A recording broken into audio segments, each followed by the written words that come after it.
Hey everybody, we're back. Yep. Episode 34. Thanks for joining us tonight.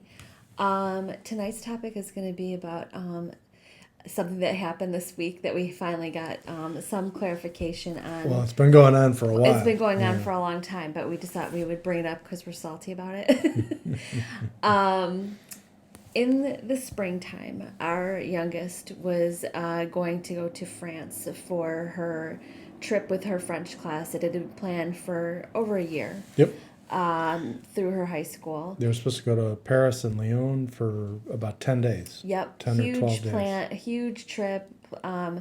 Lots of planning and looking forward to it and Lots everything. of money. Lots of money, and obviously because of COVID, uh, there's no, they France closed Yeah, their doors. they were supposed to go in March, I think March March 17th. 17th, When they were St. supposed to Patrick's Day, leave. 2 days before my birthday. And obviously that couldn't happen, which understandably, I mean, what can you do? I mean, it was super disappointing for our daughter who had waited so long for this trip to happen, her senior year. And just everything that followed from that with no graduation, no prom, and everything.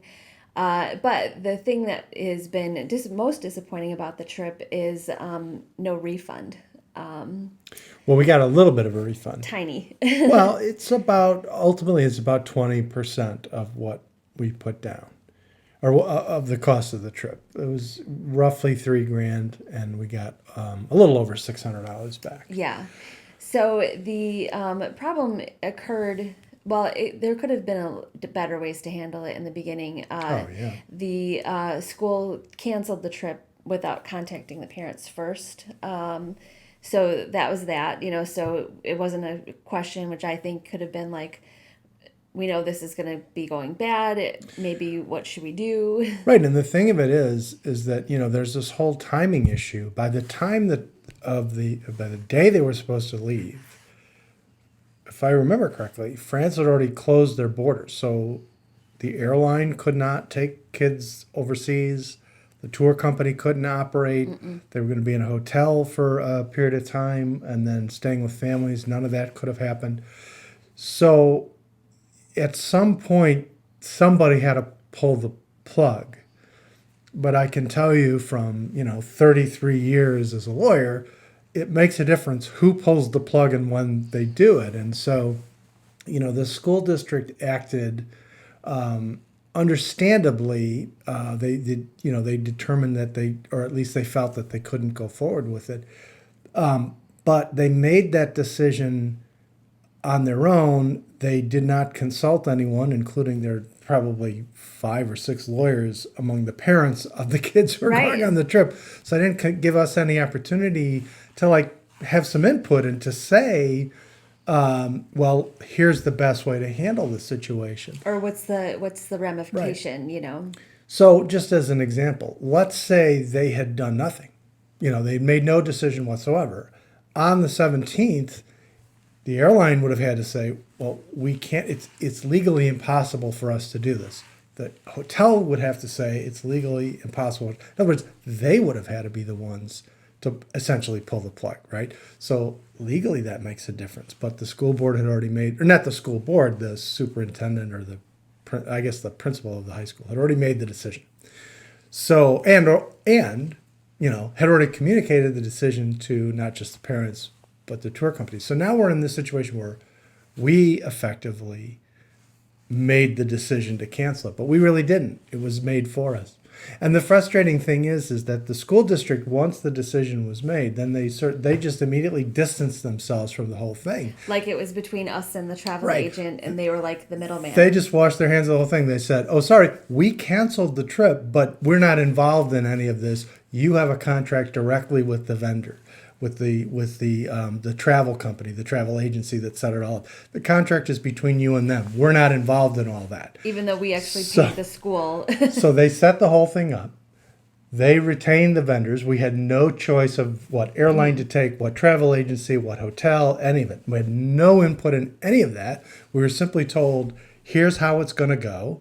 Here's what you need to do to go on this trip. You need to sign up on this website. You need to submit payments through this website that actually is controlled not by us or by the travel agency, but by the school. So they controlled every aspect of it all the way up to the point of canceling the trip. And then And they're then like, we have said, nothing to do oh, with we're that. very sorry. The dispute is between you and these vendors. Yeah.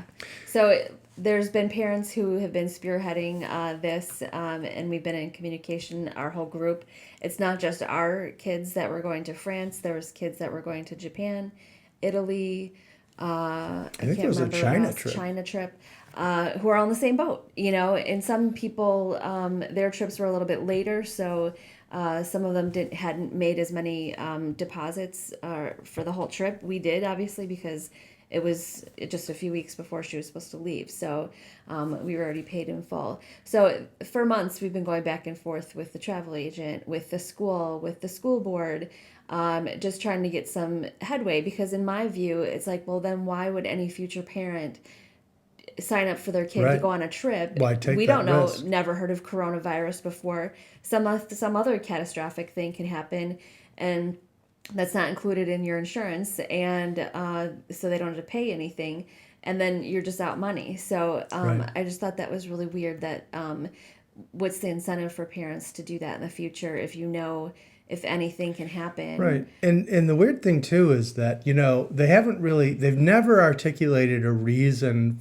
When I say they, the school board never articulated a reason for why they were not going to step into the shoes of these other providers and say, well, if they're not going to pay, then we will.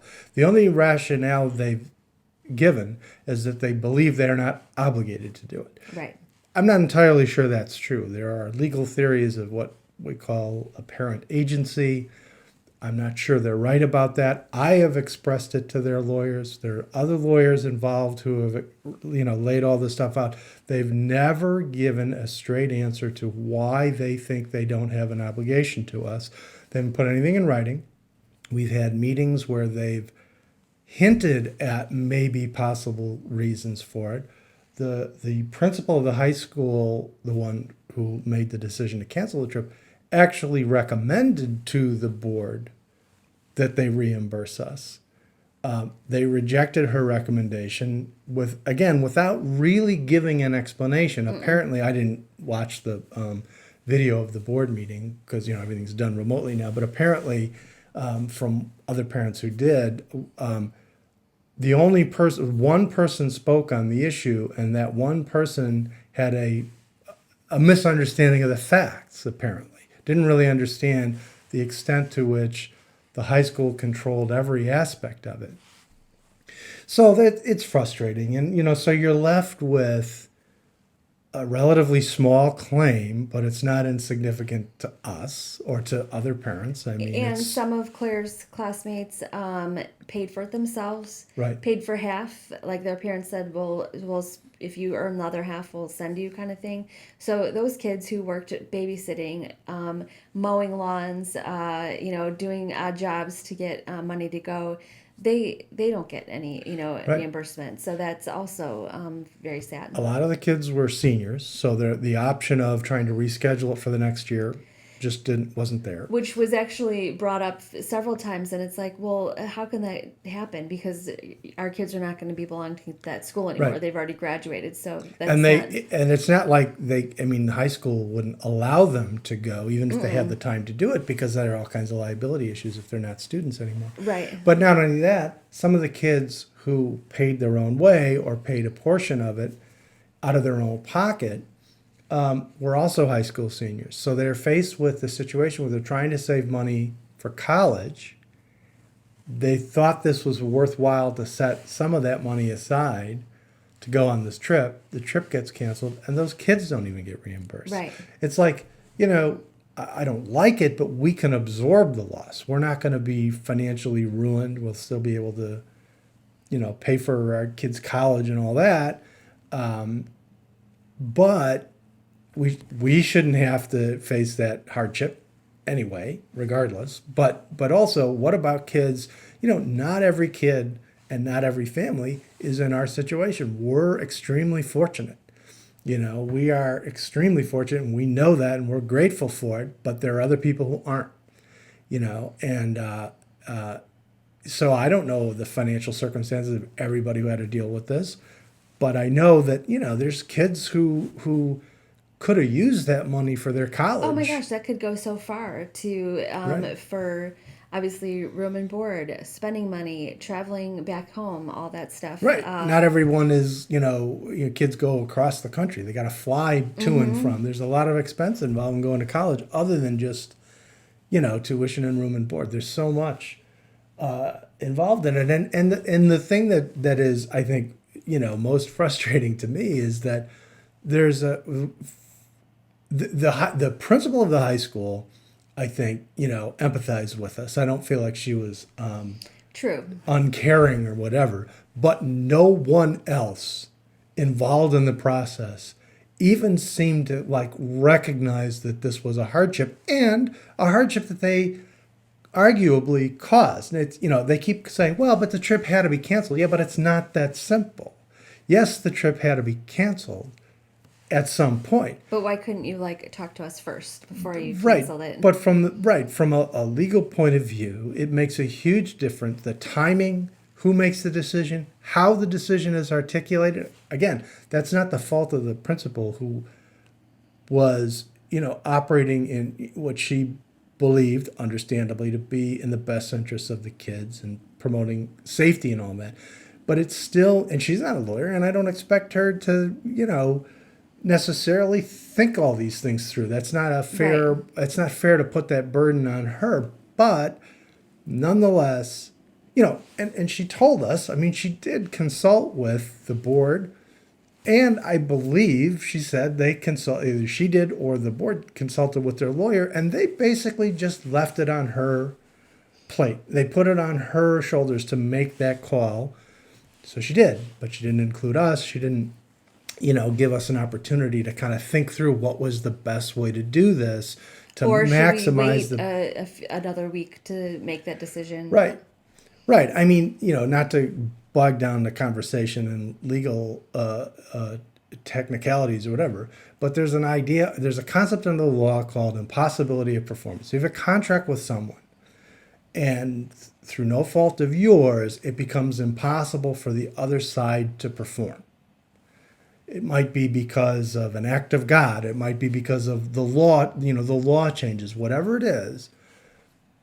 If the other side is not able to perform, in most circumstances, they can't keep the benefit of the contract. They can't. If you paid them money, they have to give you the money back. I mean, that's the normal scenario. Granted, Right, because they didn't have to do anything. with travel, it's more complicated because there's international laws. There's disclaimers and contracts and other sort of thing. So I don't mean to be overly simplistic about it, but that's the normal situation. If you can't perform, even though it's not the fault of anyone involved in the contract, not the fault of either party. If you can't perform, you typically have to return the money. Right. If we just simply canceled because we didn't want to go on the trip or whatever, if there was an argument about whether or not they could go, and we made the decision not to send our kid, that's a very different situation. But on the day that these parties were supposed to perform their end of the bargain, it wasn't legally possible for them to do that. And so that may have been in and of itself, that may have resolved the whole thing. They would have had to reimburse us. Right. But because the decision was made beforehand, not by us, and we had no say in it, and once they canceled it, we had no option because we couldn't send the kids, couldn't put them on the plane without, for example, the chaperones who were supposed to go with them and all these. I mean, it just was an impossibility. Right. Anyway, So yeah, it was just been very disappointing, and so they had the final board meeting, which they say it's final that the school is not going to reimburse us either. So we're figuring out what to do next. There's other parents and obviously lawyers that right. are thinking next steps. But who wants to get involved in that kind of a I controversy, know. especially when, for us, it's our youngest kid who was a senior in high school. Yeah, I mean, in theory, well, more than in theory, but of course you could, you can bring lawsuits. We could sue the travel agency, we could sue the district or whatever. But who wants to do that? Yeah. It's an insane situation to be in. And that's part of what's frustrating is they know people are disinclined to do that sort of thing. Right. So they'll So just, they can say to themselves, these guys aren't good. And by the way, the total cost to the district would be about 50 grand. Well, actually less than that because we did get partially reimbursed through the travel agency through some insurance that they had. So It's it not would be millions of dollars. less than that. Right. It would be considerably less than that. It would be I think it'd be less than 40,000.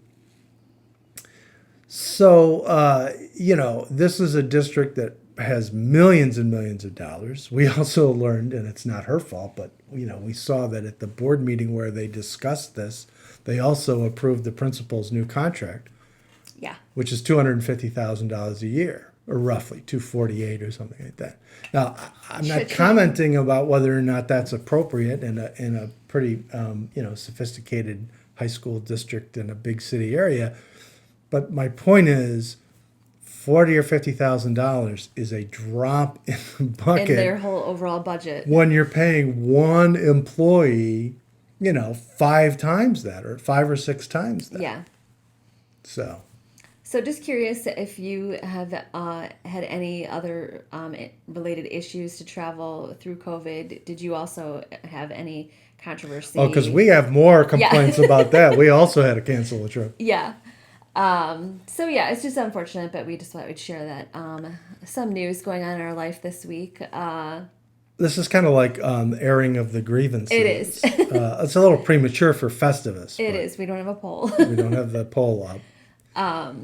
So yeah, so we just thought we'd share that. But leave in the comments if you have any questions or if you're curious about that. And we will see you on Thursday. So We'll have something new to complain about then. We'll make it more upbeat. Bye, everybody. Bye.